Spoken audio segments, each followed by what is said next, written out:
we've got candidate for governor Chris Peterson here with us. Thank you for joining us, Chris. What a treat. Hey, it's great to be here. I'm really excited to be with you guys.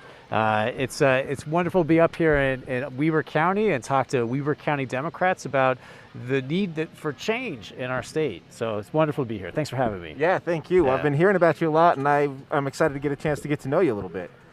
So first, just give us a little bit about your background, what field you work in, that kind of stuff. Sure. Yeah. Well, background. I mean, my fifth generation Utah. My great grandfather led a wagon train of 1,500 pioneers to the Salt Lake Valley in 1847. So my family's been here a long time, but I grew up a very limited income in West Valley City. My mom, disabled single mom, worked my way up through high school and college and eventually won a scholarship to go to law school. Worked in the Obama administration at the Consumer Financial Protection Bureau and also at the Pentagon, at the Department of Defense, helped leading the efforts of the Pentagon to try to protect military service members from rip-off loans, things like payday loans. And I'm a law professor at the University of Utah now. I teach basic business law classes and banking law classes, I write a college textbook. And I'm really excited to have an opportunity to talk about the things that we need to do to make sure that Utah's economy is working for everybody, not just for people, privileged insiders and elites and the majority party, to make sure that we have a shared prosperity and take on the great challenges of our time. Absolutely. I know the prosperity is tough, can be tough right now because we're in the middle of a pandemic. And Utah currently is in the middle of an outbreak. We're seeing our biggest numbers. What would you be doing differently now if you were the governor, or what would you be doing in the future to help us get this under control so that our businesses can thrive? Yeah, great question. So strategically, we need to make sure we're doing two things. We are following the best available science. Science is the thing that's going to help us know what to do. And then second, we've got to engage in real teamwork where we're looking out for our neighbors and taking care of one another. Tactically, what does that mean? Number one, we need to have, in my view, a statewide mask mandate where everybody, unless obviously reasonable exceptions. Nobody's saying if you're a rancher out in the middle of 40 acres by yourself that you have to have a mask. Nobody's saying that, infant babies have to have masks. But within reason, if you're not able to engage in physical distancing, you need to have a mask on, and we need to have an executive order saying that. And it needs to be everywhere because we're seeding different outbreaks from different communities. If you just fix it in one county, the next county over can reintroduce the virus into your county all over again and go back to zero. So that's step one, a statewide mask mandate. Second, we've got to get our test processing times down to no more than 24 hours. Still, 7 months into the outbreak, we have a lot of providers that are taking 2 days, 3 days, even a week to get those tests done. People need to know right away whether or not they can go back to work or to school and whether or not it's safe for them to do so. Third, we need more contact tracers to track down who may have been exposed to the virus, get them tested, and make sure that they're getting pulled out and quarantined safely. And so we've got to triple or even quadruple the number of contact tracers.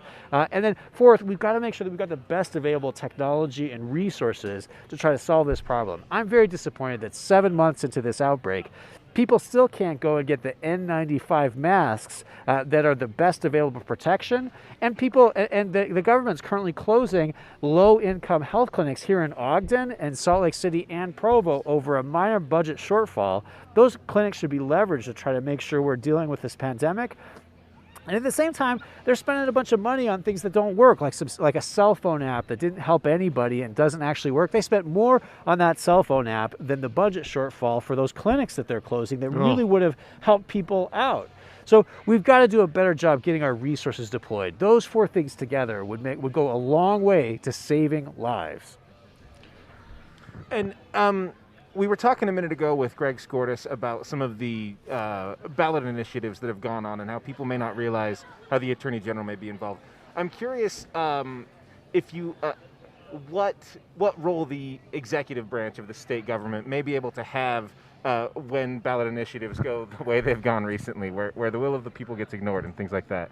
Sure, I think it's a great point. So in 2018, the good people of Utah passed 3 ballot propositions on Medicaid expansion, medical marijuana under the supervision of a physician, and also fair legislative redistricting to stop gerrymandering. And for all three of those ballot measures, the state legislature went and passed new laws that watered down all three ballot measures, created new loopholes and bureaucracy, red tape to try to prevent people from actually getting the medical marijuana that they qualify for under the ballot measure, and then gutted that fair legislative redistricting. And for all three of those ballot measures, the governor, the Herbert Cox administration, signed all of those laws into those bills into law, undermining those ballot measures. I'll do better. I'll protect the will of the public. When there's a successful ballot measure, I'll be behind it, and I'll be listening to the people, taking care to make sure that they get to have their say, not just those privileged insiders and party elites. Mm-hmm.